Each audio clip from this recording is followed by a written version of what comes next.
শুভ দুপুর সবাইকে। আশা করি এতক্ষণে হয়তো সবারই প্রায় দুপুরের খাবার-দাবার প্রায় শেষ হয়ে গেছে।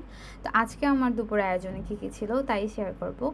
আজকের খাবারে ১ম এই ছিল এখানে আলু আর কাঁঠালের বিচি দিয়ে শুটকি তরকারি। তারপরে ছিল এখানে রুই মাছের ভুনা, তারপরে ছিল গলদা চিংড়ি ভুনা আর সবশেষে ছিল মসুর ডাল। আর যা গরম পড়েছে একটু পরপরই আমার মনে হয় যেন আমার গলা শুকায় যাচ্ছে। তার জন্য খাবারে ৩ বেলা খাবারে শরবত ছাড়া চলবেই না। তারপরে এখানে ছিল লেবু আর গাছের কামরাঙা মরিচ।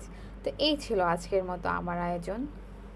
আপনাদের দুপুরের আয়োজনে কী ছিল জানাতে কিন্তু ভুলবেন না। আজকের মতো এইটুকুই। Please don't forget to like, comment and share this video. আল্লাহ হাফেজ।